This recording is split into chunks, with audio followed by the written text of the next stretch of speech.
Ada satu kampung yang di situ ada kebaikan yang dilaksanakan. Ada majelis maulid, ada ini. Sering undang ulama dan sebagainya. Akan tapi ulama tersebut tidak memberikan pengarahan. Sehingga masyarakat tersebut masih saja dalam melakukan keharaman-keharaman. Yang perlu diperhatikan. Nabi SAW mengingatkan. Majelis maulid termasuk majelis zikir. Majelis selawat termasuk majelis zikir.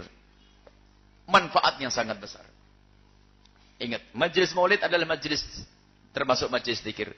Karena di situ kita membaca apa? Sholawat. Nabi pernah bercerita bahasanya ada satu tempat.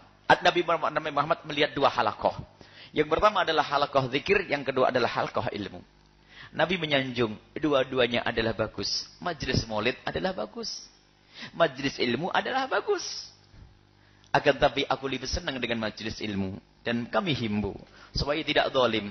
Enggak cukup kiai datang hanya mimpin maulid Nabi sallallahu alaihi wasallam. Harus ada wejangan, harus ada tausiah, harus ada pengarahan. Jangan sampai kita zalim, maulid setiap hari enggak ada perubahan. Zalim kepada umat. Menyembunyikan ilmu. Uljima bil jamin minan nar. Kalau seorang alim menyembunyikan ilmunya akan di mulutnya nanti akan ditaruh besi. Tanda kalau dia orang punya ilmu tidak pernah menyebarkan ilmunya. Makanya kami selalu himbau, dimanapun ada perkumpulan, hendaknya ada pesan-pesan yang disampaikan. Biarpun hanya ada satu berdiri menyampaikan hadis Nabi, qala Rasulullah sallallahu alaihi wasallam. Ada satu orang di Amerika sana, masuk Islam, kemudian dia bisa menghafal ayat Al-Quran, surat Al-Fatihah, dikisahkan. Kemudian suatu ketika mendengar pesan, riwayat balighu anni walau ayah, sampaikan dariku biarpun satu ayat. Nabi pernah bersabda, sampaikan kepada siapapun biarpun satu ayat. Rupanya apa? Karena dia hanya bisa Al-Fatihah. Kemana-mana dia menyampaikan kepada orang yang belum bisa Fatihah, mengajarkan apa? Al-Fatihah. Mengajari orang lain. Harus giat, ini loh yang menjadikan perubahan terjadi. Orang harus beri wawasan, diberi ilmu. Maulid Nabi bagus, itu majelis zikir, apalagi yang disebut Nabi SAW. Tapi Nabi sendiri ngajari majelis ilmu lebih disenangi oleh Nabi SAW. Makanya majelis kita gabung, ada zikirnya yang pertama, agar kita mendapatkan rohaniyat batin, kemudian setelah itu fikir kita gerakkan kita dengan belajar semacam ini. Maka kami himbau, majelis maulid harus ada tausiah. Harus ada tausiah. Atau penyampaian satu hadis, atau ayat Al-Quran satu atau dua. Dan itu yang paling utama. Sehingga para kekasih Allah itu mengadakan hadroh, itu mengumpulkan orang. Setelah kumpul, hatinya siap, baru dikasih ceramah. Syekhna Al-Habib Hasan bin Ahmad Bahrun. Seorang soleh. Dan beliau diberi oleh Allah taufik ide untuk berdakwah. Dan itu yang kami kembangkan saat ini. Beliau itu apapun yang saat itu lagi ngetren dijadikan sarana dakwah. Sarana dakwah. Ada zaman itu zaman ngetrennya foto. Foto. Jadi kalau orang foto itu, aduh senangnya kayak apa. Sehingga beliau itu kalau masuk kampung itu beliau jadi tukang foto. Tukang foto. Yang foto satu, yang lihat satu kampung itu nanti. Ya. Cuman beliau itu kalau nanti ini kami mendapat cerita bahwasanya. Jadi misalnya di kampung Sendang sini ada satu atau dua orang foto. Karena membayar kan fotonya, tidak semuanya bisa foto. Kemudian di saat beliau mau mengantarkan fotonya datang, tapi fotonya ntar dulu. Beliau datang suruh orang pada datang, sudah hati fotonya, sudah jadi pada kumpul semuanya. Ntar lagi fotonya mau datang masih dibawa murid saya, anak saya. Sambil nunggu dikasih Allah. Ceramah.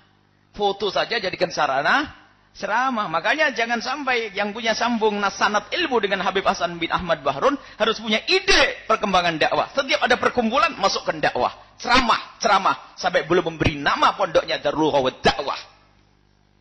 Untuk dakwah. Ya kalau hanya maulid saja, orang kan perlu wawasan bagaimana wudunya benar, bagaimana sholatnya benar. Ditanya oleh Allah nanti ulama tersebut. Makanya kami semua yang pernah sambung dengan majelis ini kami ambil dari guru Habib Hasan Bahrun peka. Ceramah ini, orang tuh. Jadi ada biarpun 7 orang nunggu foto sambil ini kamu harus gini fotonya, selesai pergi dapat ceramah. Tapi kalau dipanggil suruh dengar ceramah mungkin orang nggak mau. Nggak mau. Ayo ceramah sini apaan tuh? Tapi mau lihat foto. Nah gitu. Ajib. Ini adalah saya mendengar cerita itu. Ini cerdas ini. Kalau seandainya waktu itu zaman internet, Habib Hasan paling jago memasukkan dakwah melalui internet. Jadi apa yang ngetren saat itu diambil. Jangan sampai perkumpulan keliling, nggak ada tausiah, nggak tambah ilmu, maulid, ini. Harus ada tausiah, pastikan. Kalau Anda nggak bisa baca kalimat yang indah pelan-pelan bacanya, sama. Bahwasanya Nabi Muhammad sallallahu alaihi wasallam pelan. Suatu ketika beliau minum dan di saat minum beliau selalu berusaha dengan tangan kanannya dan membaca bismillah. Assalamualaikum, beres. Ngerti? Ada ilmu yang masuk. Jadi mohon semuanya untuk ilmu. Sehingga ahli ilmu itu diangkat derajatnya oleh Allah. Ibadahnya orang berilmu itu berlipat ganda daripada orang yang tidak punya ilmu. Maka bukan saja majelis maulid, perkumpulan apapun harus ada ilmunya. Sehingga selalu majelis yang diadakan al-bahjah harus ada tausiah. Kalau tidak ada tausiah, kalian dolim, wahai anak-anakku semuanya. Orang sudah kumpul, hanya diajak bertikir saja, tidak ada tausiah. Mereka rindu pada ilmu. Dan memang jangan terlalu panjang-panjang, setengah jam, 1 jam sudah. Jangan sampai pagi itu dan. Memang bagraka sampai pagi dan sampai kasihan mereka tahajudnya hilang, biasanya subuhnya juga hilang. Makanya majelis al-bahjah di mana-mana paling banter 1,5 jam, 2 jam paling lama, 1,5 jam, 1,5 jam.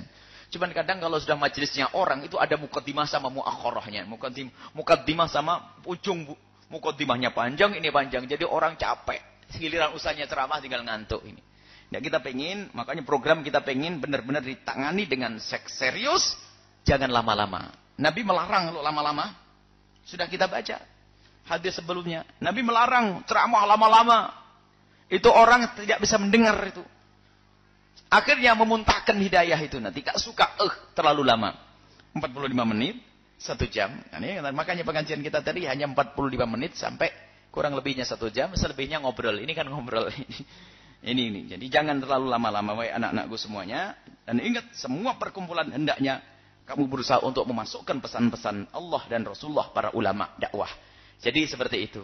Salah, zalim. Seorang alim yang punya ilmu, menyimpan ilmunya. Sampaikan. Biarpun jangan terlalu sering-sering.